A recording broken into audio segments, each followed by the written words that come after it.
certo. Boa noite, saudações, senhores conservadores e conservadora Lívia. Estamos aqui em mais uma noite da nossa reunião. Hoje, o nosso objetivo é finalizarmos o estudo sobre os 10 princípios que foram elencados pelo Russell Kirk, um conservador americano que, aos poucos, nós estamos aprendendo a conhecer. Hoje, o nosso amigo Paulo Cunha, ele vai finalizar com um princípio e, no segundo momento, eu vou fazer uma recapitulação desses 10 princípios. Eu fiz uma pequena apresentação de PowerPoint, onde eu vou colocar os 10 princípios, tá bom? Vou mostrar um trecho também de um vídeo muito rápido para ilustrar o que eu vou falar nesta noite. Mas, nesse primeiro momento, o Paulo Cunha terá 10 minutos em que ele vai apresentar o princípio que falta, e aí vocês vão ter depois mais um tempo para fazer a intervenção, tá bom?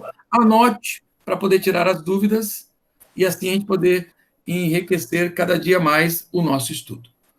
Paulo, a palavra está com você, meu querido. Você tem o título do princípio aí, integral, que você possa falar? É o 8º princípio. Ok, só um minutinho só, que eu vou ver aqui minha apresentação. Só um minutinho. Ok. Aqui a outra máquina aqui é mais lenta um pouquinho, mas tudo tranquilo.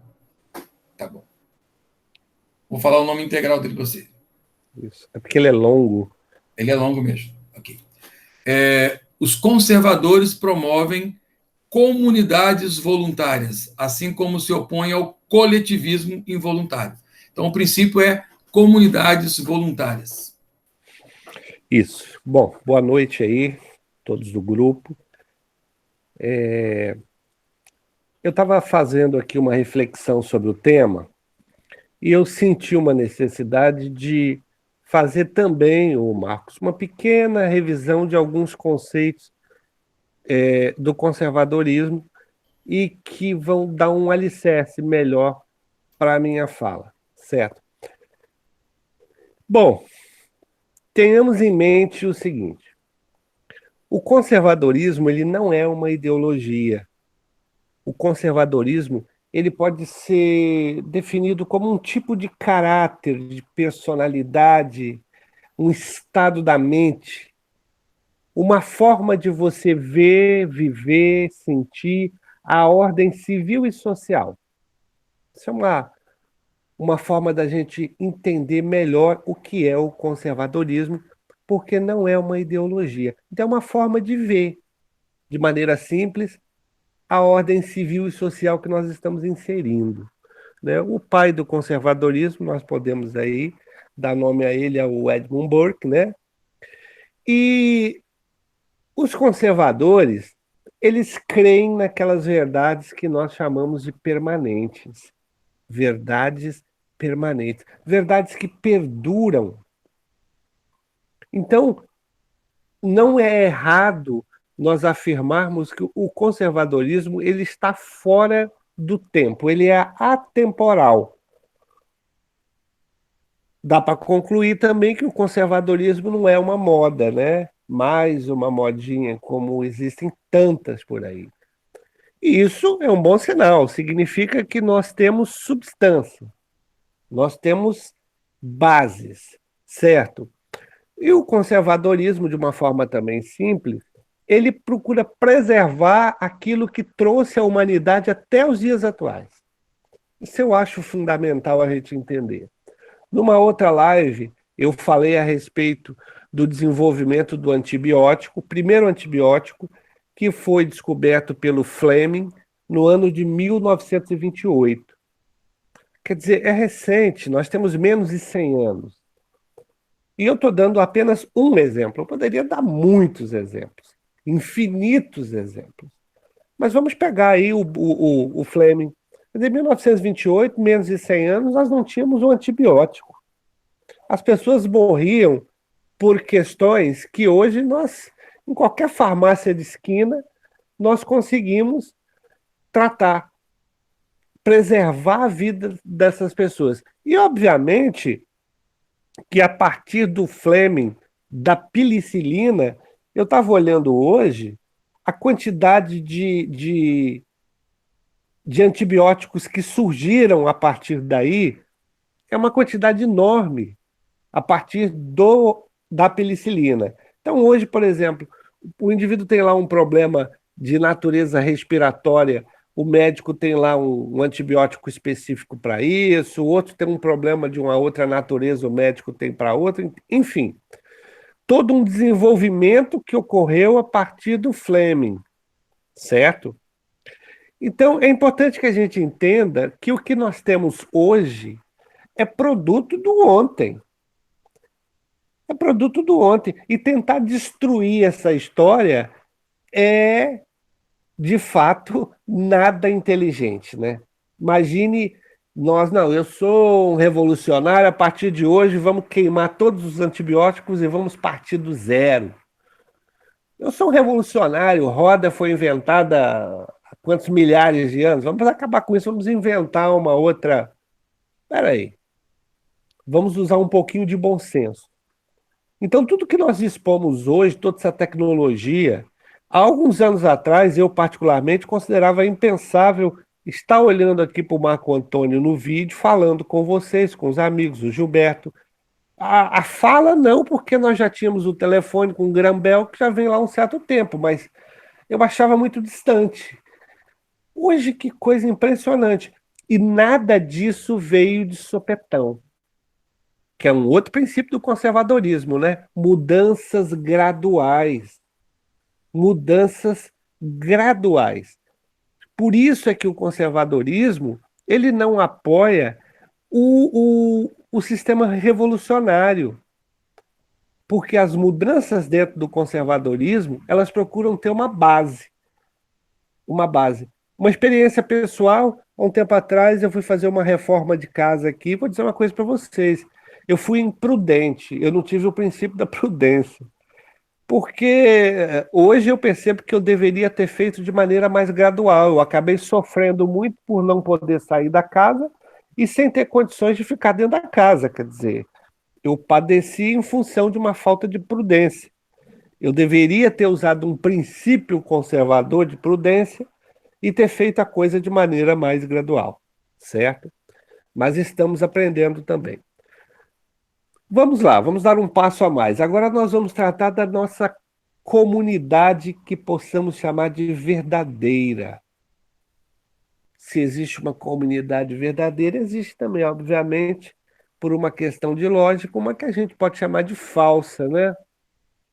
E dentro da visão conservadora, a comunidade verdadeira, ela é diferente importante, ela é diferente de coletivismo.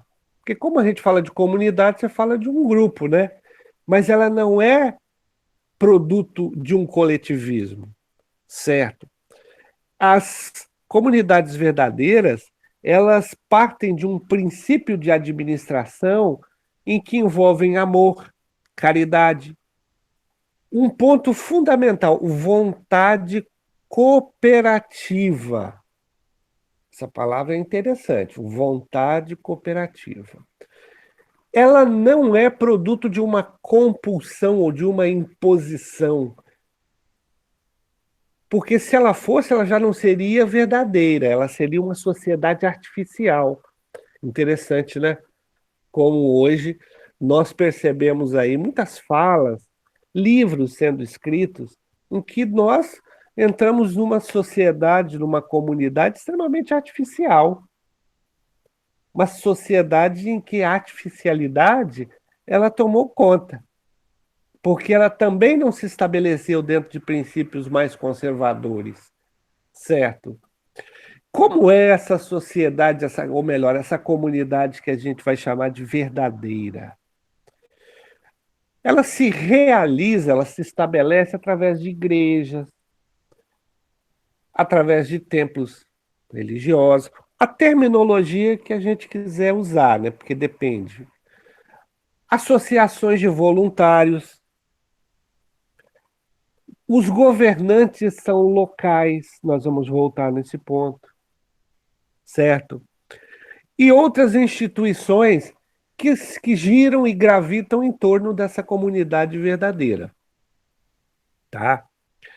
Então, é essa a busca dos conservadores, uma sociedade onde exista essas características, certo? Por definição também, o contrário seria uma sociedade baseada no coletivismo. O coletivismo, basicamente, ele decreta o fim dessa comunidade real. Ele retira a variedade que existe dentro da sociedade pela uniformidade, pelas diferenças. E normalmente por uma ação espontânea de força, de imposição. Isso é uma característica desse tipo de sociedade coletivista. Agora, uma coisa muito interessante, né? Vocês já perceberam que o discurso desse pessoal coletivista é inserção de todos, é igualdade de todos. Eles falam muito de respeito às diferenças, né? Respeito à diferença? Que respeito à diferença é esse? Porque normalmente o respeito à diferença você vê dentro de uma sociedade nos moldes que nós chamamos de verdadeira, porque ali sim as pessoas são inseridas. Porque dentro da sociedade coletivista, na verdade, se você pensa sociedade coletivista, como é que você vai ter respeito à diferença? Ela é coletiva? Ou seja, eu vou ter que fazer o que o coletivo está fazendo. Então, aí sim, a minha individualidade ela não vai ser respeitada. Os grupos a que eu pertenço não vão ser respeitados. Interessante como os adversários do conservadorismo, eles utilizam muito esse tipo de argumento, que é um argumento completamente contraditório, certo? Então é importante a gente ter essa noção, que quando você está... Há um tempo atrás eu conversando com uma pessoa, ela falou uma coisa que eu achei interessante, ela disse, o que é uma gota de água dentro do oceano? Ela pode ser uma gota de água, mas ela não é nada, né? Dentro do oceano, você não tem nenhuma forma ali, dentro dessa comparação, de você ter uma, uma expressão individual. E essa é uma definição de coletivismo, que eles tentam nos empurrar goela abaixo, certo? Então, essa sociedade chamada de sociedade verdadeira, que não é coletivista. Inclusive, eu lembro que quando eu falei da Ayn Rand, ela trabalha muito isso, né? Ela trabalha muito a individualidade, como uma forma da gente estabelecer uma sociedade justa. Nós somos diferentes, a verdade é essa, né? Aqui no grupo, nós estamos convivendo com pessoas diferentes, profissões diferentes, religiões diferentes, mas nós estamos preservando a individualidade, certo? E preservando a individualidade, a gente consegue conviver com harmonia. O governo local é uma das características dessas comunidades verdadeiras. Governos locais, decisões locais e voluntárias. Olha só, decisões voluntárias, locais, comum acordo, organismos locais, políticos locais. Vamos dar uma alinhavada nessa história? Associações privadas, isso dentro da comunidade que nós chamamos de verdadeira aqui, certo? Nós sabemos aí da crítica que o professor Olavo de Carvalho faz por esse distanciamento do poder em Brasília, né? Na verdade, nós estamos longe dos centros de poder. E parece que isso foi, de certa forma, maquinado, né? Foi arquitetado, porque, como nós não temos contato com esse pessoal, as decisões elas estão sempre passando de uma maneira distante das nossas comunidades verdadeiras, porque, de fato, nós vivemos no Estado, na federação ou no município. Se a gente pegar um exemplo, é só uma comparação, nós sempre vivemos no município. Nós estamos dentro de um estado, dentro de uma federação, mas a nossa vivência é aqui, especificamente em Guarapari, não é? Então, isso é uma definição de uma comunidade verdadeira. Porém, essas comunidades verdadeiras pode acontecer que elas se deteriorem, como uma usurpação de função, certo? Vamos lá e vamos desmanchar isso. Aí se usurpa funções. Uma deficiência, talvez administrativa, né?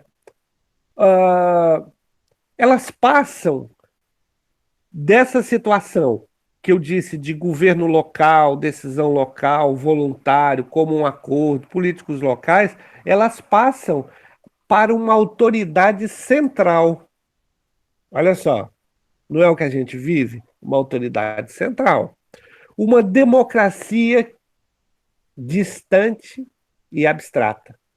Por que você quer hoje? O que democracia significa para a gente mais hoje? É mais uma das palavras que, particularmente, na minha opinião, não tem mais sentido nenhum, né? Dentre muitas, né? Porque, com o passar do tempo, hoje nós temos uma série de termos e palavras que elas não significam mais nada. Perdemos o sentido. Então, essa democracia abstrata e distante, ela gera uma padronização hostil. Padronização hostil. Olha só o coletivismo, certo? Coletivismo. Uma padronização hostil. A liberdade e a dignidade humana, eu fiz menção agora há pouco, elas acabam se perdendo. Essa dignidade que existe dentro dessas comunidades verdadeiras, elas começam a perder a sua identidade ali dentro e ela passa a ser decomposta pelo coletivismo. Você tira o poder, você afasta. E normalmente nessas situações, nós temos uma administração central que se coloca um grupo de servidores públicos, normalmente, né, que não conseguem produzir uma coisa básica que, por exemplo, é a justiça. Qual o problema que nós estamos vivendo hoje aqui no país, né? Talvez quantas pessoas gostariam de ter um diálogo mais direto com, por exemplo, um STF? Porque, para mim, isso parece uma parte do Brasil que nem faz parte do que eu tenho sequer condições de imaginar, né? Esse pessoal é um povo blindado, afastado, que não tem conexão. Vocês lembram que eles queriam construir, isso é fato, um túnel para os membros do STF, assim, tamanha distância. Quando nós definimos a comunidade verdadeira, a gente falou em decisões locais, grupos, não é isso? Olha como é que a coisa foi se distanciando, foi ficando coletiva, como nós fomos perdendo esse senso de justiça, esse senso de pertencimento, porque afinal de contas nós pertencemos aqui. O que está acontecendo hoje com o indivíduo dentro do Brasil, o cidadão dentro do Brasil? Ele não está. A sensação dele é de não pertencer mais a nada, né? Ele não pertence a nada. Porque Verdade. todos esses símbolos, todas essas instituições, todas essas formas de nos trazer uma identidade, o que esse pessoal que alega apoiar a diversidade, eles destruíram. Sim. E eles fizeram de maneira, eu diria que até brilhante, né? Porque o indivíduo acha que nós vivemos uma diversidade, na verdade nós perdemos a identidade. Essa é a verdade. Cada vez mais sem identidade. Um Certo? minuto, Paulo. Então eu estou terminando. E uma outra situação é da necessidade que nós temos de realização de deveres dentro da comunidade. Por quê? Porque é isso que nos educa, que faz com que nós cresçamos como pessoas, como cidadãos. E quando você começa a ter essa administração típica, né, de governos aí em que a gente chega e coloca toda a nossa vida na mão deles. A gente faz o quê? Terceiriza, não é essa a expressão? A gente terceiriza a nossa participação porque a gente já não está mais dentro de uma comunidade. E isso acontece o quê? Nós acabamos nos tornando, né, isso que nós nos tornamos. Praticamente indivíduos sem identidade, indivíduos ocos, vazios, na maioria das vezes, né? E o que nós estamos felizmente vivendo no momento é um certo questionamento em que alguns grupos de pessoas falaram e têm falado e têm dado voz, felizmente, tá? Uma pequena reflexão, Marco Antônio, para fechar, que eu Sim, trago como uma reflexão para cada um aqui dentro do nosso grupo. Eu vou fazer uma pergunta, não precisa responder, mas que cada um faça a si mesmo. Qual é o seu papel dentro da sociedade? Qual é o seu papel dentro da família? Qual é o seu papel dentro da religião, das crenças que você advoga, que você defende? Qual é o seu papel dentro do trabalho?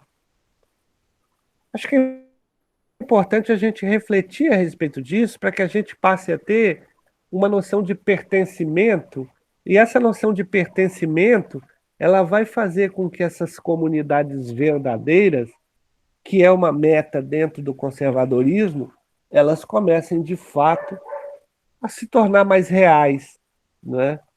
Porque se você pegar, grosso modo, você tem coletivismo e individualismo. E parece que individualismo virou palavrão, né? Quando, na verdade, a nossa identidade e o melhor que nós temos está ali dentro. Meus amigos, é essa fala que eu tinha, o meu tempo é curto. Espero aí que eu possa muito ter bom. contribuído de alguma forma, tá? Para que a gente reflita um pouquinho mais. Muito bom, Paulo. Comunidades voluntárias. Eu queria fazer uma consideração. Quem me conhece sabe que eu tenho dificuldades com os ministros do Supremo, em especial dois: o Fachin, Eu tenho com todo, Marquinhos. o Fachin e o que eu acho. A minha opinião é uma opinião, pessoal, é uma avaliação pessoal. Eu sei que o Gilmar Mendes ele é muito controverso, mas eu acho que o pior ministro para nós, o nome dele é Barroso, o Iluminado. E sobre sociedade artificial, que é o contrário do que Paulo acabou de explanar, o Barroso ele tem uma fala perigosíssima. Ele diz assim: nós temos que mover a história. Essa expressão, volta e meia, pessoas como o Guilherme Fiuza, que é um comentarista, Rodrigo Constantino e outros, falam isso. O Barroso fala o seguinte: na posição que eu estou, eu preciso mover a história. Toda vez que alguém fala em mover alguma coisa, ele não está sendo orgânico. Ou como diz aqui, né, Paulo?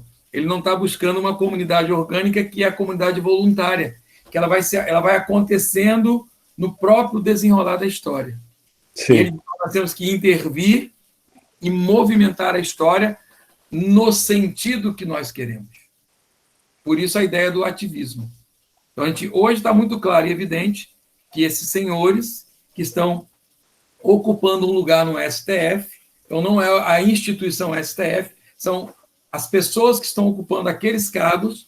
Tem pessoas que falam em mover a história e construir algo artificial. Então, a minha fala, Paulo, em cima do que você falou, que eu gostei muito, da maneira como você colocou, a minha fala é que a comunidade voluntária é o que nós buscamos, por isso nós temos que deixar Brasília e até mesmo Vitória, capital, e nos voltar para a nossa comunidade local e perceber o andamento, o desenvolvimento, o desenrolar e a nossa participação, que é a pergunta do Paulo, na comunidade local, e denunciar pessoas como essas que falam em mover a própria história. Ok? Alguém mais? Marquinhos, queria fazer uma pergunta, até para poder entender, Para mim ou para o Paulo? para todos os colegas, né? Aí fica aberta, né? Uhum. Pode existir o conceito também de comunidade verdadeira dentro desse conceito cooperativa, né, colaborativa, comunidades essas que hoje estejam passando por algum tipo de transformação e se transformando em comunidades coletivistas. Por exemplo, dar um exemplo mais básico, né?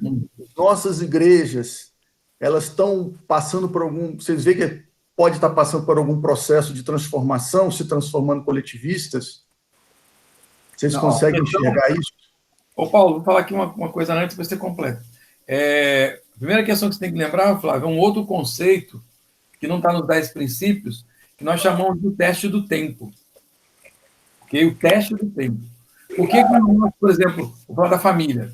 Porque essa família, como nós entendemos, ela tem valor, muito valor para nós, porque ela passa no teste do tempo. Então, ela torna-se orgânica.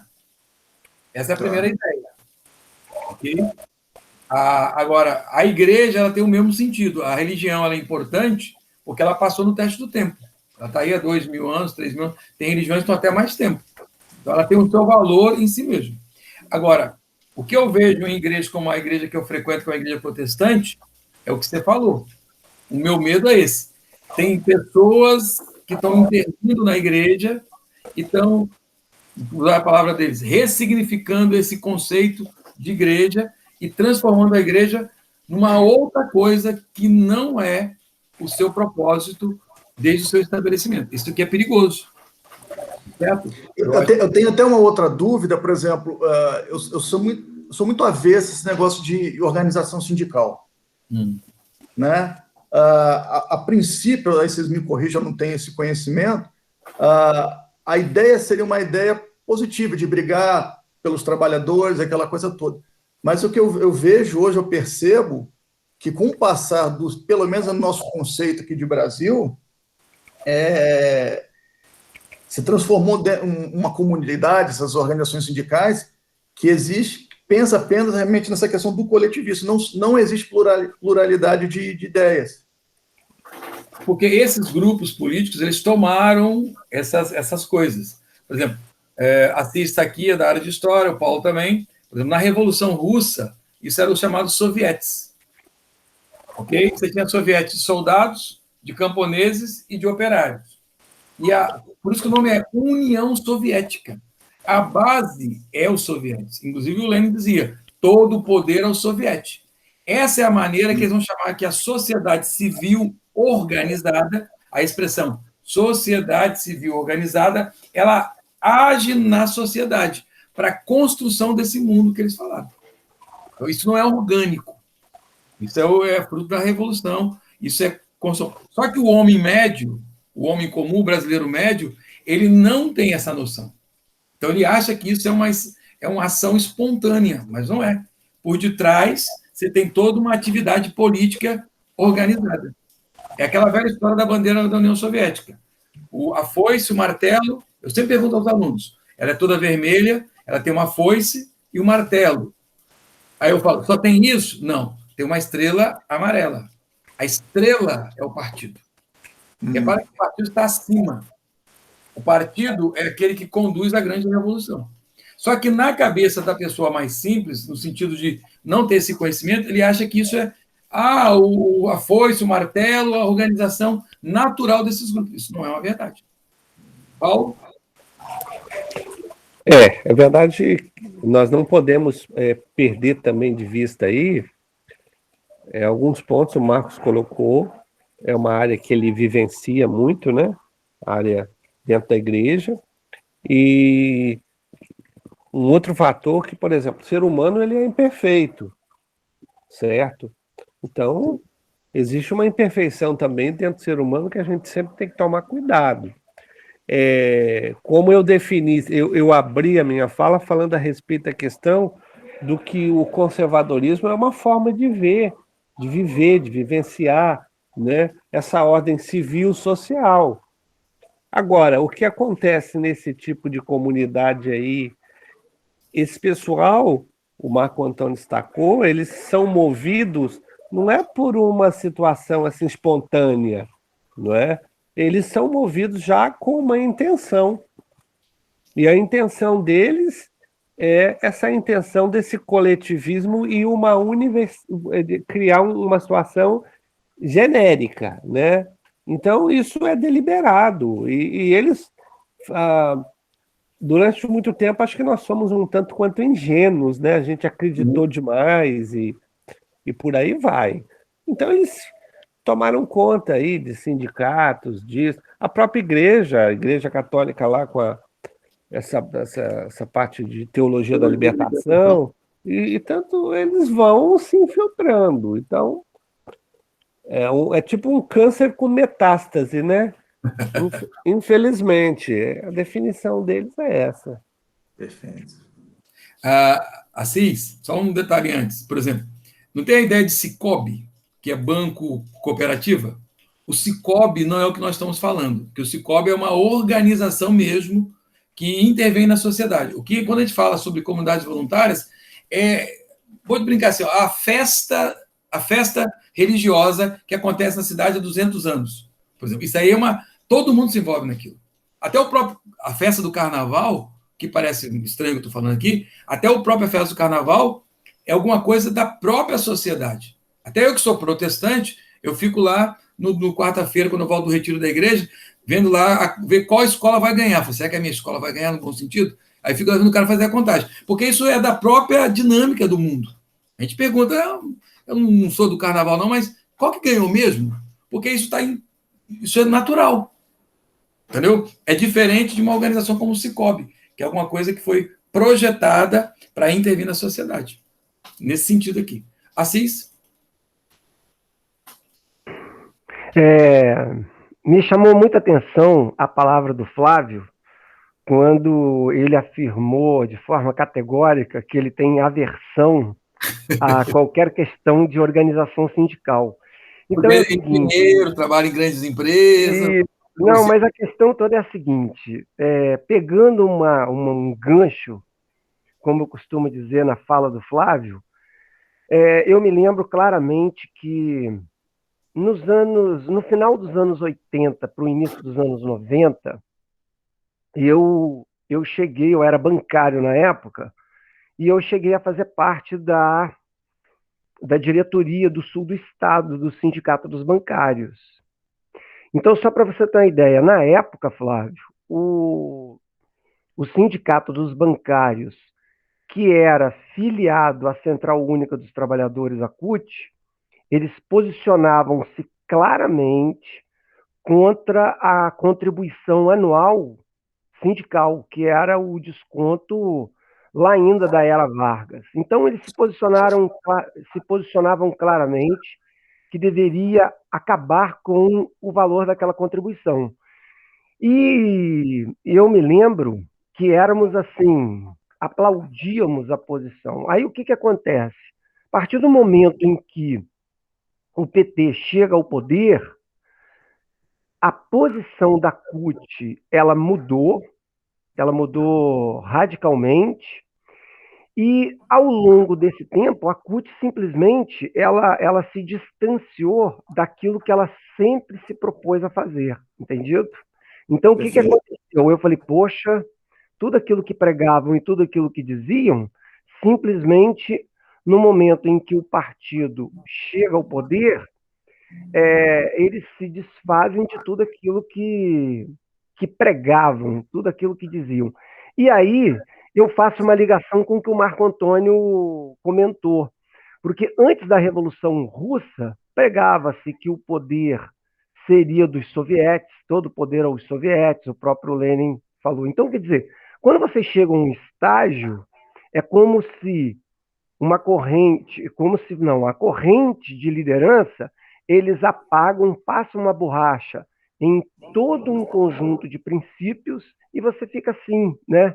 Então, hoje, por exemplo, continuo, né, como professor unicamente de escola particular, eu sou sindicalizado, procuro acompanhar o que o sindicato faz, e eu vejo, por exemplo, como importante que dentro da categoria você tenha um sindicato que possa, inclusive, negociar, por exemplo, não vou dizer de igual para igual, digamos assim, de igual para igual, aí a gente pega a fala do Paulo, querendo colocar todo mundo num patamar igual, não é isso.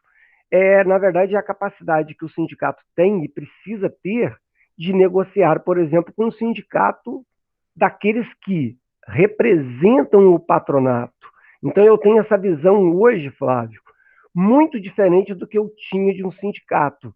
Então, era um sindicato que seria talvez a salvação dos trabalhadores, já não vejo mais dessa maneira. Mas eu vejo como importante que haja uma organização de ambos os lados, tanto do patronal quanto do trabalhador, num sentido de uma mediação e de uma negociação que deve ocorrer. Não é mais dentro daquela visão que o patrão, por ser patrão, é o meu inimigo e muito mal eu negocio com ele, eu só simplesmente peço o aumento. Então eu vejo por esse aspecto aí, nessa visão, hoje eu me considero, sem sombra de dúvida, um conservador, no sentido de que deve-se preservar o diálogo e eu ver o patrão não como um inimigo dos trabalhadores, muito pelo contrário, como um ponto importante, porque sem patrão também não existe empregado, não existe. Então você tem um conjunto com as suas devidas diferenças, sem essa de querer realmente igualar a todo mundo, entendeu? Perfeito, perfeito. Eu acho que esse é o sentido, essa é a noção que nós temos. E aí, para finalizar essa ideia, Paulo, que explanou, a ideia da comunidade voluntária. É diferente da comunidade involuntária. A involuntária, ela é provocada, ela é artificial. Então, nós temos que perceber o próprio desenvolvimento da comunidade e ver quais as instituições que, ao longo do tempo, permanecem. Nós sempre percebemos dessa forma. Ok? Alguém quer considerar mais alguma coisa sobre o tema? Só uma observação a respeito da questão sindical aí. Eu atuo na área contábil, né? Já tem mais de 20 anos. Fiz muita rescisão de contrato de trabalho, Ministério do Trabalho, sindicato, e por aí vai. Uma experiência relativamente boa na área. E o que ocorre? Eu tenho vários clientes que poderiam empregar 20 pessoas. Eles empregam 10. 10 empregos não são concedidos por que razão?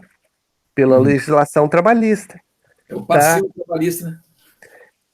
Virou uma loucura aqui no Brasil, né? Então, a questão trabalhista hoje, qualquer pessoa que tem um mínimo de sanidade, ela vai ver que ela muito mais atrapalha o trabalhador do que ajuda, porque você acaba diminuindo a oferta de emprego em função da quantidade de demanda que você tem trabalhista, né? E pela quantidade, porque a pessoa que não é da área e não conhece, não é só as chamadas, nós temos um advogado, não sei se o outro colega está aí também, não são só as obrigações principal que é pagar o imposto, mas você tem obrigações acessórias, e as acessórias, eu vou dizer uma coisa, meus amigos, essas pegam. Então, você vê também aí que o que deveria facilitar, por quê? Porque virou uma organização artificial, ela não é natural mais, ela perdeu a naturalidade dela e virou totalmente artificial já de muito tempo. O trabalhador é só um instrumento para eles permanecerem dentro daquele jogozinho que eles estabeleceram. Mais uma consideração, pessoal, sociedade, humanidade e outros termos, nós falamos que isso é um ente descritivo. Hoje eu perguntei aos meus alunos do 8º ano, eu falei assim, perguntei para a menina assim, minha querida, o que significa humanidade? Aí ela falou assim, a humanidade é todo mundo que vive no mundo. Eu falei, 7,8 bilhões de pessoas. Você consegue reunir 7,8 bilhões de pessoas com todas as suas diferenças num local e dialogar com elas? Ela falou assim, uma menina do 8º ano. Não, professor. Então, isso é um ente descritivo. como é também a palavra sociedade. Sabe o que eu encontro no mundo da vida? Eu encontro eu e você no mundo da vida. Sabe uma outra coisa que eu consigo mensurar no mundo da vida? Família. Até comunidades menores. Até município eu consigo mensurar ainda. A partir daí, vira tudo ente descritivo. Eu só sei falar sobre eles. Então, eu vou idealizá-los. Eu vou colocá-los enquanto discurso e conceito. Eu vou dar. No meu discurso, eu tenho o conceito. Inclusive, quando eu falo assim, olha, a melhor coisa que tem é a humanidade. Isso eu só consigo falar, mas eu não encontro a humanidade no mundo da vida. Eu encontro pessoas individuais. Então, uma coisa que o conservador tem que prestar atenção é isso. Primeira coisa que eu presto atenção, na pessoa que existe. Ok? Aí eu falo assim, todo brasileiro é assim. Essa expressão, todo brasileiro é assim, ele é meramente um discurso. Eu não consigo mensurar o brasileiro assim. É que nem, vou ser politicamente incorreto. Os baianos são preguiçosos. Isso, primeiro que é um preconceito, é uma discriminação, mas isso é uma forma descritiva de falar alguma coisa. Eu teria que olhar todas as pessoas que vivem na Bahia para poder verificar se de fato são preguiçosos. Ok? Então, esses são recursos da linguagem, entes descritivos, que necessariamente eu não vou encontrá-los no mundo da vida. Agora, o Flávio eu encontro na vida, o Marco Antônio eu encontro na vida, o Assis, a Lívia eu encontro no mundo da vida. As famílias dessas pessoas eu também encontro no mundo da vida. Então, a primeira coisa que nós conservadores temos que fazer vamos voltar para a realidade e ver as pessoas. Todo o discurso da esquerda, ele é hipotético, idealista. Ele é sempre assim, hipotético, idealista. Ele sempre fala em um paraíso na Terra e numa situação hipotética. Ele não dialoga com a coisa concreta. Inclusive, deixa eu falar uma coisa para vocês, só para finalizar essa fala, que nem era isso que eu estava querendo falar nesse momento. Verifique a vida dessas pessoas. Por exemplo, o Lula, o senhor Luiz Inácio, que aderiu no nome dele o apelido Lula, se você verificar a vida do Lula, ele é uma pessoa que foi processada e condenada por uma coisa chamada corrupção. É tão verdade que ele devolveu o dinheiro. Agora, a imagem ou a figura descritiva do Lula, o homem público, é uma idealização. Então, quem segue o Lula segue essa idealização, não a pessoa real e concreta. Por isso que a galera da esquerda radical chama ele de vagabundo cachaceiro, corrupto, coloca nele os nomes para não esquecer que ele é essa pessoa, que é diferente da imagem criada, porque é assim que eles trabalham. Aí, sobre nós, os ombros, há um problema muito sério. Eu preciso na vida real e concreta, tá certo? Viver o que eu estou falando. Porque quando eu não vivo, eu conservador, o que eu estou falando, eu fico que nem eles. Paulo? Você falou não sei se o pessoal percebeu isso, mas você falou o pessoal da esquerda, que chamaria o Lula. Se inverteu ali, né? Mas o seu raciocínio, eu até gostei bastante quando você fez essa descrição, porque facilita a gente entender, né? Facilita bastante, porque de fato você percebe que, inclusive, toda essa retórica que esse pessoal de esquerda utiliza, o quanto elas conseguiram nos tirar da realidade. Sim. Porque ela tira. Você está dentro ali de um meio e você ouve daqui, ouve dali, durante muito tempo. Quando você pensa que não, você está simplesmente reproduzindo aquilo que você está ouvindo ali, enfim, né? E é importante a gente ter essa noção de concretude, porque essa é uma base do conservador, né? O conservador, ele não vive dentro de uma ideologia, ele não vive dentro de um ideal, né? E diga-se de passagem, esses ideais já mataram mais de 100 milhões de pessoas em torno de uma sociedade justa, ou isso, aquilo, sei lá, esse monte de absurdo, né? Que eles colocam. É Um só outro essa a minha detalhe, observação. hein, Paulo? Isso eu concordo contigo. Um outro detalhe, o professor Olavo de Carvalho é o grande divulgador, mas não é dele essa ideia. Mas ele é o divulgador. Ele chama de filosofia por presença. Vou falar de novo. Filosofia por presença. Por exemplo, o método de Jesus, ele é chamado de peripatético. Enquanto ele anda com os discípulos, ele ensina. E aí o que Jesus ensina, os discípulos aprendem e verificavam na vida dele. O que esse peripatético é o que Aristóteles chama na filosofia. Então, Jesus, repara, ele chama o discípulo e o discípulo acompanha ele. Enquanto ele vivencia, ele ensina, e o que ele ensina é verificado na vida dele. Uhum. Okay? No mundo da retórica, não há essa necessidade. Eu posso ser o maior crápula do mundo e chegar aqui, construir um discurso retórico em que a minha vida ela não é nada a ver com isso aqui. Tá bom? Mas esse é um assunto que a gente pode ampliar mais à frente depois. Deixe-me fazer a minha participação. Vou mostrar algo para vocês, só um minuto.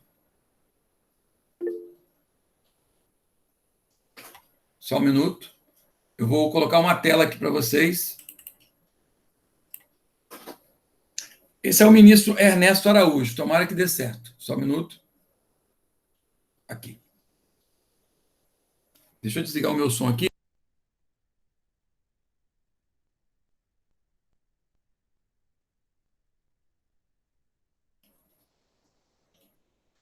Tem som para vocês aí, pessoal?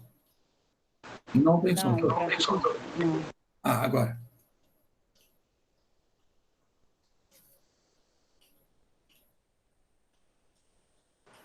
Ainda não tem som não, Marcos. Tem som, o que está acontecendo? Calma aí. Agora eu me perdi. Você está compartilhando pelo Chrome? Você tem que abrir no Chrome. E não pode partilhar a terra. Você tem que Deixa eu ligar o compartilhar som. como. Vou ligar o som aqui. Calma aí. Porque eu desliguei o som do.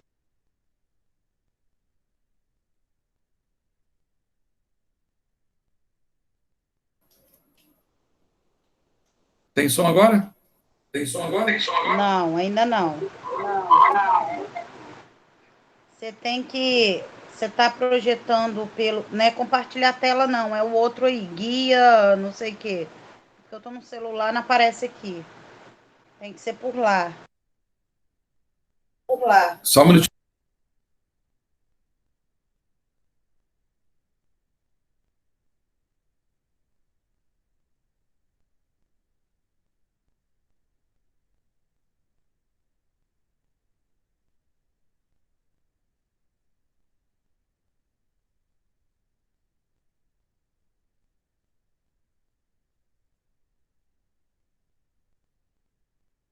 Eu estou compartilhando com uma guia. É o que eu faço sempre.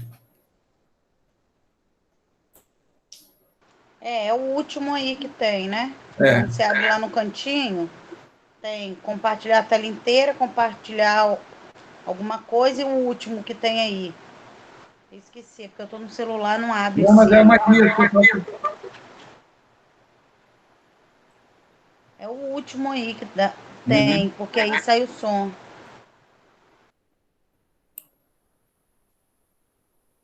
Não deu. Vou partir para outra coisa.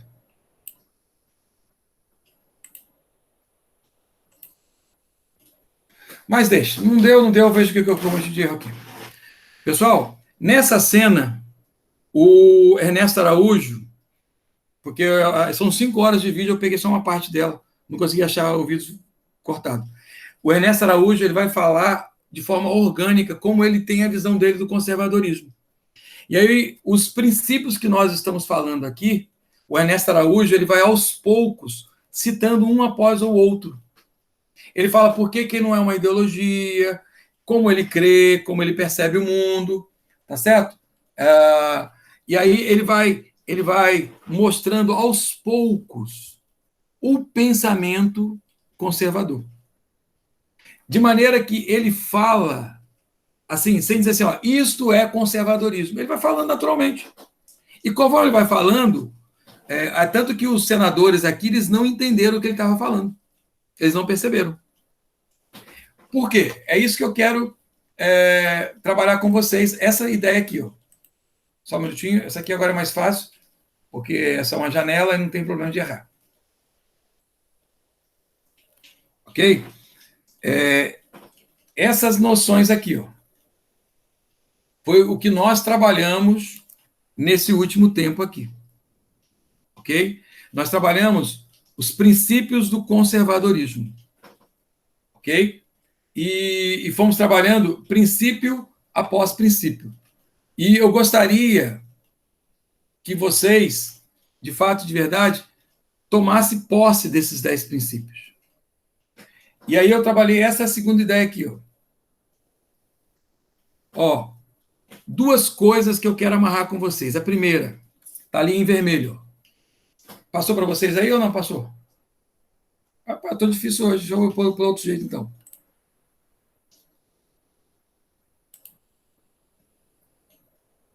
Aqui, ó.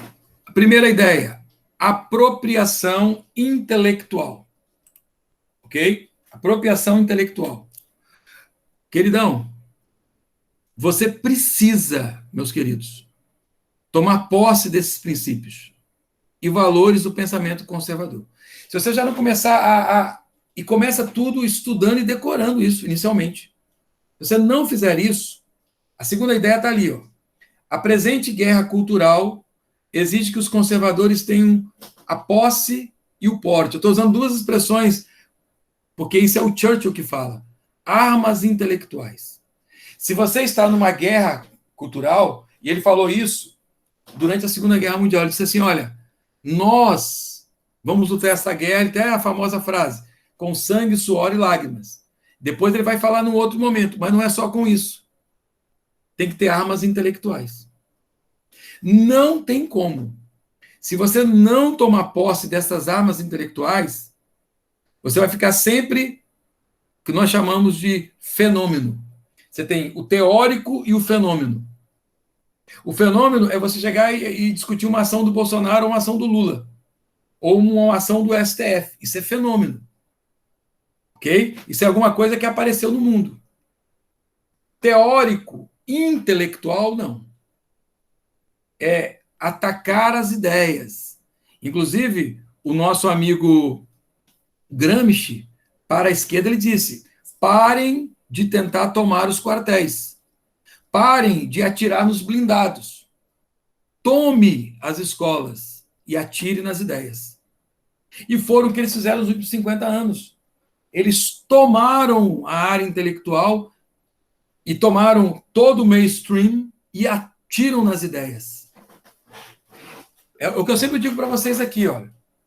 O meu filho, o seu filho, como que de repente ele entra na faculdade, ele entra, não sabe Deus aonde, ele assiste o programa, ele vai no lugar e muda a cabeça dele. Porque lá eles atiram nas ideias. Isso é o que o Churchill vai chamar de armas intelectuais. Outra ideia está aqui, ó. Primeiro princípio. Nós, conservadores, acreditamos que existe uma ordem moral duradoura. Opa, Lívia, pode falar?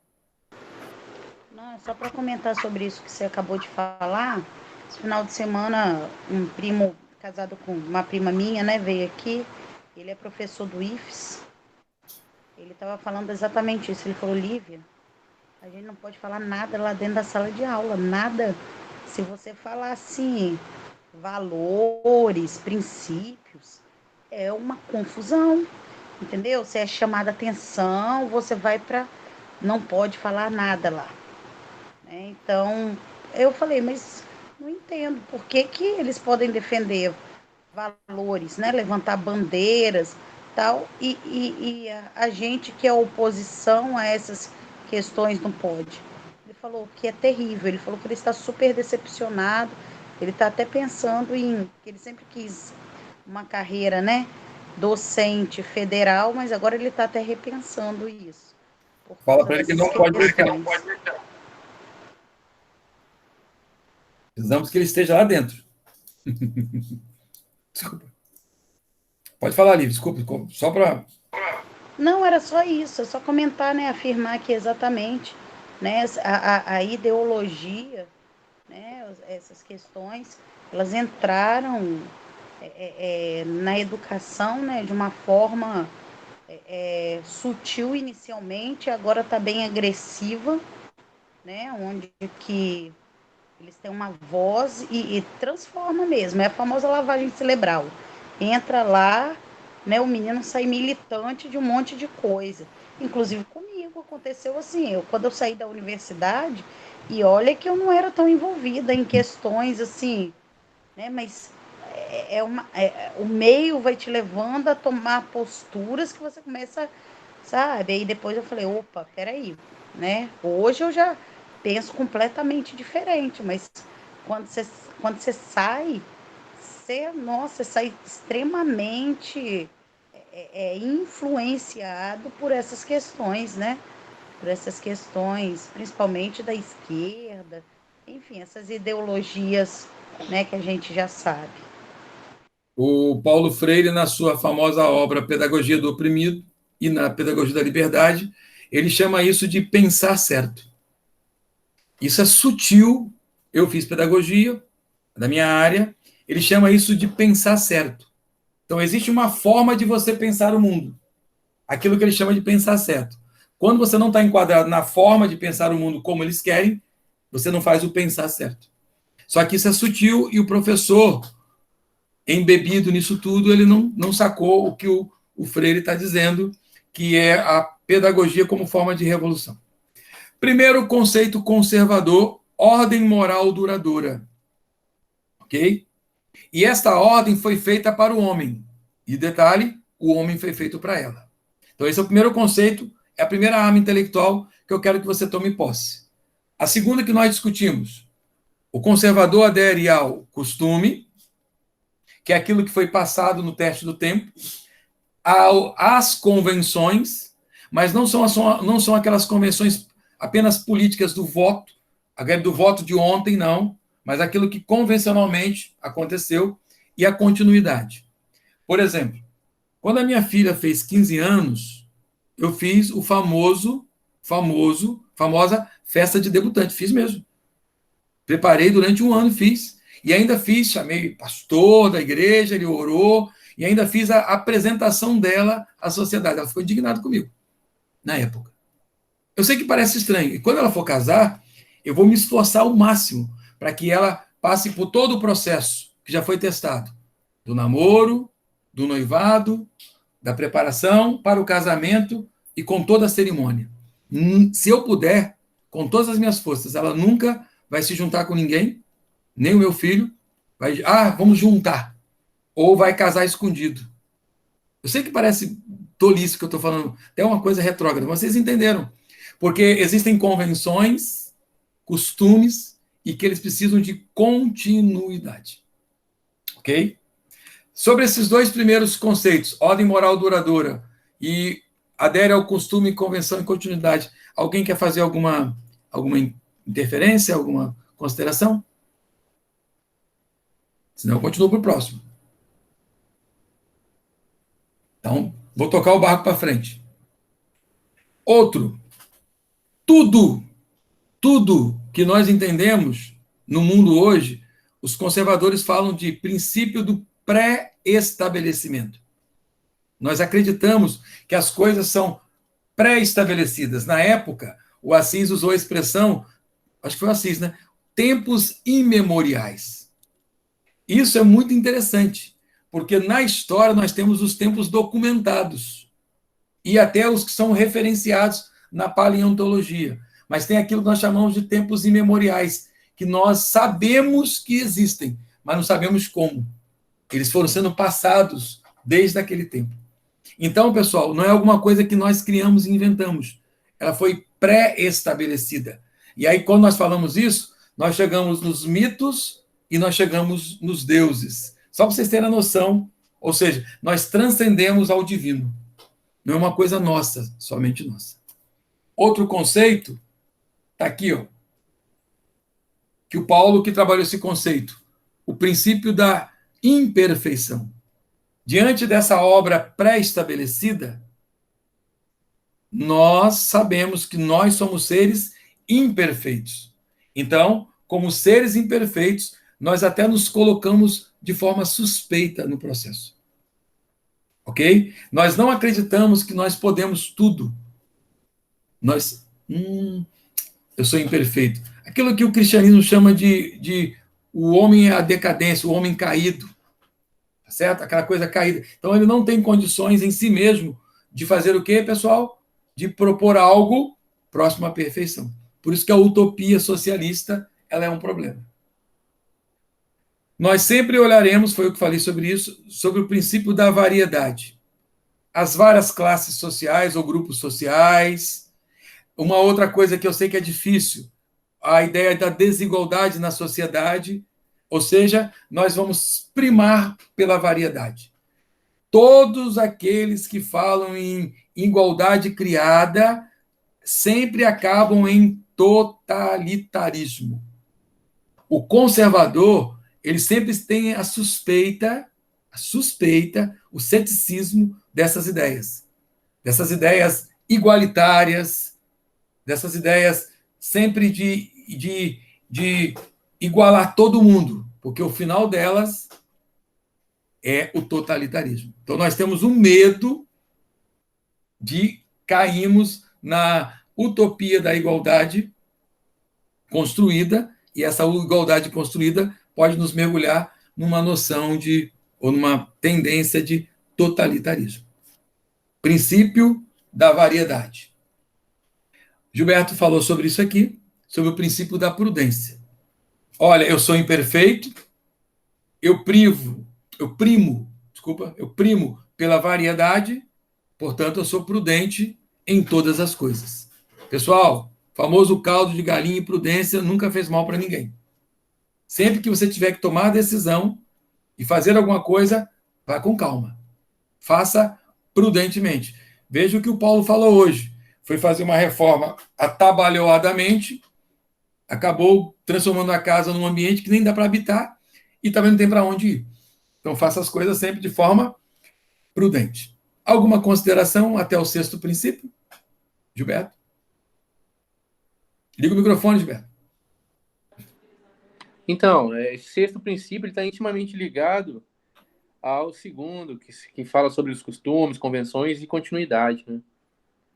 Aquilo que foi falado lá sobre a Revolução Francesa e essa problemática de querer acabar com tudo que foi feito até agora e estabelecer uma nova ordem a partir de então dessa revolução. Coisa que o pai do conservadorismo fez até aqueles tratado, né, sobre a Revolução Francesa, para justamente evitar esse tipo de coisa, porque a sociedade ela vai sempre evoluindo, resguardando, né, e assimilando e colocando em prática tudo que foi adquirido ao longo da história por essa mesma sociedade. Um exemplo, Gilberto. Hoje, na hora no intervalo do Rui Barbosa, tem um senhor lá que a gente gosta muito, que é o Faz Tudo na escola, que é o seu Ademir. Ele virou assim, olha, se essa coisa... Ele falou de maneira bem assim, olha que coisa perigosa. Se as coisas continuarem como estão, com esse lockdown, com mais não sei o quê, falta vacina, não sei o quê, o povo vai acabar invadindo o supermercado, não sei o quê, e tomando tudo. Eu falei assim, seu Ademir, calma, seu Ademir, porque é isso que eles querem, o caos. Então, nós sempre temos que primar pela prudência em todas as coisas. Agora, olha o homem comum, no sentido, não querendo desmerecê-lo, o homem comum da sociedade que ele está pensando já. Eles já estão pensando que, será que a solução não seria isso? Invadir tudo, tomar tudo, que está todo mundo quebrando sem dinheiro? E o governo não consegue mais dar o socorro, segundo ele? Um pouco das nossas conversas aqui. Uhum. O Burke até falou nesse tratado sobre tomar cuidado com esses filósofos de escritório, né? Foi uma coisa, algo do tipo. Você lembra, Marquinhos, o que ele falou? Ele fala isso, ele chama o Rousseau de filósofo de escritório. Exato. O que hoje seria o filósofo da universidade. Se você pegar a maioria das pessoas que estão dentro das universidades fazendo pesquisa, etc. e tal, e colocá-los no chão do bairro, ele não sabe dialogar com as pessoas. Primeiro, ele tem um jargão acadêmico. Ele só fala no jargão acadêmico. Segundo, que a mente dele está cheia de princípios, que é o politicamente correto. Aí você põe ele para conversar com um homem comum, ele não sabe. Aí cai disso dentro que você falou há minutos atrás sobre essa princípio o hipotético idealista, né? Você até citou o exemplo do Lula. O Lula, você tem ele como um personagem criado. Por isso que quem combate o Lula chama ele de vagabundo cachaceiro corrupto. Ele nunca esqueceu o que ele é. Exato. Entendeu? Você prega isso nele para não esquecer. Mas aí quando alguém fala de não, é o homem que criou tal coisa, o homem que fez tal coisa. Ok? Então essa é uma distinção. Princípio da prudência. Alguém mais quer considerar algo? Eu vou avançar para os próximos. Ok. Conservadores estão convencidos que liberdade e propriedade estão intimamente ligados. Liberdade e propriedade. Toda vez que alguém fala em liberdade ao ponto de atacar a propriedade, cuidado. Então, é um raciocínio muito... Do outro lado contrário, a ideia de propriedade privada, para nós, é de suma importância. Porque são em ambientes como esse de propriedade privada que nós podemos externar as nossas ideias e compartilhá-las. Percebe, pessoal? Então, olha, cuidado com as pessoas que intentam, não só contra a liberdade, mas contra a propriedade privada. Ok? O que garante-nos é isso. O que garante a educação dos meus filhos, e a vocês que têm filhos pequenos ainda, é o princípio da propriedade. Porque aí você pode criar o ambiente e lá colocar os seus filhos para receber aquela educação que você entende que é a melhor de todas. Veja que essa semana foi uma semana de debate sobre homeschooling. As mesmas pessoas que pedem que as escolas não voltem à reabertura da escola, são as escolas que estão falando contra o homeschooling. Assis? Marquinhos, só lembrando um comentário que eu fiz à época, que o John Locke, ele defende a propriedade, o direito à propriedade como um direito natural. Então, o direito natural é aquilo que acontece na natureza e não se fica discutindo se você tem ou não, por exemplo, o direito de respirar. O nascer do sol está dentro de um princípio da natureza, é uma lei natural. Então, ele diz que a propriedade particular é um direito natural porque o homem, o ser humano, para ele conseguir determinados... para ele conseguir a propriedade, seja lá o que for, desde um objeto, até mesmo, por exemplo, um imóvel de uma casa, claro que ele não fala exatamente com as palavras que eu estou empregando aqui, mas ele diz que para você conquistar as coisas materiais, você precisa dar parte da sua vida, parte do seu sangue. Então, uma vez que a propriedade houve um empenho da sua vida, do seu sangue, o direito de propriedade torna-se natural, porque o homem também faz parte, no caso aí, da natureza. Então é muito interessante. E aí você levou para um outro aspecto, que é no espaço do particular, da família, que você constrói toda uma vida, né? Mas o John Locke, ele já associa com isso, com a questão da sua vida, que é empenhada para você poder conquistar a propriedade particular, a propriedade privada. Você está falando sobre mais semelhança no dia? Você lembra disso? Que você transforma a sua propriedade, por exemplo, a sua casa, você pode imprimir na sua... Usar a palavra, Paulo. Você pode imprimir na sua casa a sua imagem e semelhança. Aí eu dei aquele exemplo, olha, se um de vocês vierem à minha casa para jantar, saiba que eu vou colocar a mesa da maneira como minha esposa mais gosta, e nós vamos orar antes da refeição. Você pode ser o ateu mais radical possível. Nós vamos agradecer ao Senhor pelo alimento. Porque aqui em casa nós imprimimos a nossa propriedade, a nossa imagem e a nossa semelhança. Paulo? Você quer algo mais privado do que a sua intimidade, do que a sua consciência, do que a sua individualidade, porque se te estão roubando tudo, ou se estão tirando a a sua liberdade, se te tiram, na verdade, a sua privacidade, ou se tiram o privado, você está perdendo a sua individualidade também, ué. Né? Porque se você parte do indivíduo, a primeira propriedade que você tem é a sua individualidade. Individualidade. Não é? A sua construção íntima. Então, se você perder esse direito de propriedade, você perdeu tudo. Você se perdeu, na verdade. Né? Na verdade, também, dentro do que vocês estão falando, o direito de propriedade, de acordo com o direito, ele também faz com que nós possamos usufruir e gozar dos direitos fundamentais do indivíduo, né? Intimidade, né? Vida privada, como vocês falaram. Todos esses direitos fundamentais que fazem com que o indivíduo consiga viver e viver bem. Né? Por isso que eles são tão protegidos pelas constituições mundo afora, principalmente após a Segunda Grande Guerra Mundial. Na obra 1984, do George Orwell, ele, falando sobre a invasão da privacidade, eles criaram um crime chamado crime-ideia. Ou seja, o crime está aqui dentro. Crime-ideia. Na obra, eles conseguiram tipificar, o professor Jordi está aqui, que é da área, tá certo? O Gilberto também foi da área do direito, o Rodrigo hoje não está aqui, um crime na obra chamado crime-ideia, que é quando você pensa algumas coisas. Ao pensar, você cometeu o crime. Ou seja, a própria propriedade do indivíduo. E o resumo disso tudo chama-se dignidade da pessoa humana, a reunião desses direitos fundamentais, né?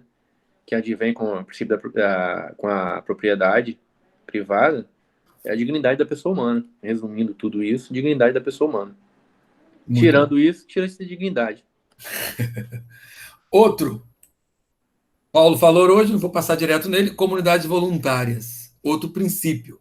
Lembra sempre disso. A questão, eu gosto de usar a palavra orgânica. As comunidades voluntárias são orgânicas. E aí nós estamos numa sociedade extremamente artificial. Certo? Que é fruto daquilo que nós chamamos na modernidade de a construção social da realidade. O nosso mundo, ele é um mundo construído, politicamente construído. Então ele tem pouco de orgânico e mais de politicamente construído. Lembrando sempre que em política eu posso aprovar qualquer coisa. Basta, na democracia, eu ter maioria. Inclusive, queridos, amanhã, se eu tiver maioria, eu aprovo uma coisa torpe como a pedofilia. Dizendo que ela não é nada, não é nenhum problema. É só eu ter força política. E lá no parlamento eu convencer as pessoas. E aí essa torpeza pode virar uma coisa lícita. Porque é fruto de uma construção social da realidade. Tudo bem? Marquinho, isso aí me fez lembrar aquela sociedade orgânica do Durkheim. Eu posso fazer uma analogia? Vamos de novo aqui, que eu me dou uma fugida aqui, que eu sou da área de sociologia também. Me fugiu aqui. Durkheim fala de duas sociedades. Alguém me ajuda aí? Ele fala sobre a sociedade orgânica, mas tem a outra também. Ele fala que antes da Revolução Industrial, havia uma sociedade orgânica, onde o indivíduo, na relação com a família e com a igreja, ele construía seu mundo. E pós-Revolução Industrial, aí tem um outro termo que ele usa, que me fugiu a memória aqui agora, que transfere isso para a escola e para o Estado. Tudo bem? E aí eu esqueci da outra expressão. Mas ele fala essas duas categorias, sim. Se eu não me engano, acho que é orgânica e mecânica, não? Mecânica. Agora tem que ver qual das duas aí que agora... Mas é orgânica e mecânica, é isso mesmo. Que forem. O conservador percebe a necessidade de uma prudente contenção do poder. Lembra-me que foi Assis que falou sobre isso, né, Assis? Nós sempre vamos primar pela contenção do poder e das paixões humanas. Lembra sempre, o homem ele é imperfeito. Ok? E aí, a tendência de quem tem poder é o quê? Abusar do poder, já dizia o velho Rousseau. Então, em todas as esferas, nós iremos sempre defender o princípio da contenção do poder. E, finalmente, foi o Gilberto que comentou, o pensador conservador compreende que a estabilidade e mudança devem ser reconhecidas e reconciliadas em uma sociedade robusta. Ou seja, numa sociedade forte, estruturada. Aí, as noções de estabilidade e mudança, elas vão aos poucos. Lembra sempre, conservadorismo não é estar parado no tempo. Nós defendemos reformas, porém reformas pontuais, prudentes e ao longo do tempo. Meus queridos, o objetivo de lembrar esses 10 princípios era esse, para que eles sejam para você armas intelectuais. Tome posse, estude esses princípios, de maneira que quando você estiver num debate, numa conversa, ou numa simples conversa, você possa organicamente falar desses princípios. Um que eu não esqueço é o teste do tempo. Esse eu não abro mão. Tudo eu falo, será que passou no teste do tempo? Será que passou no teste do tempo? Vamos verificar. Tá bom? E aí eu queria que você tomasse posse para que isso fosse parte de vocês. Vamos às considerações finais e agora eu abro a palavra para todos vocês. Muita coisa hoje, né? Então, Gilberto. Não? Copiei tudo. Copiei tudo. Vou mandar os slides depois no grupo, como eu fiz na primeira vez.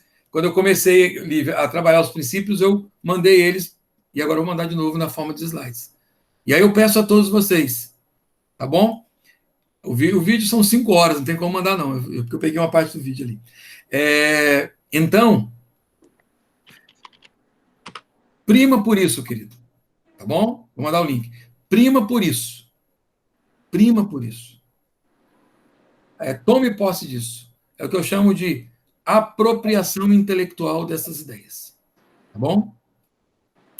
Vou parar aqui a gravação e aí depois a gente faz as considerações finais. Flávio, quer falar alguma coisa antes?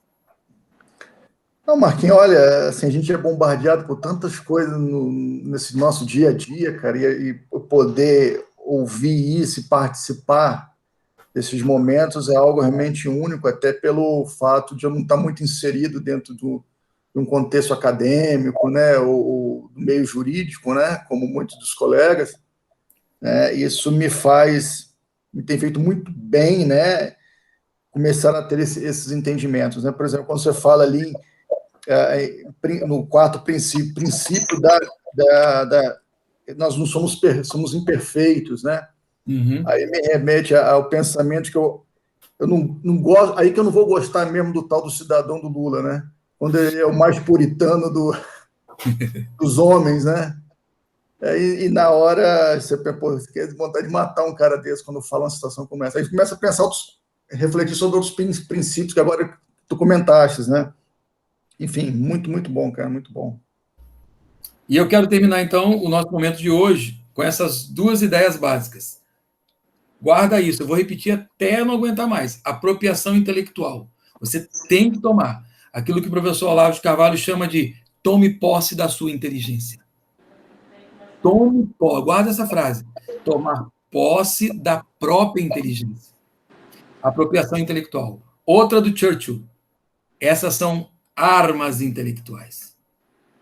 De maneira que quando você coloca essas armas, você atira essas armas, as pessoas estão despreparadas para tudo isso. Pense nisso e tenha uma boa noite.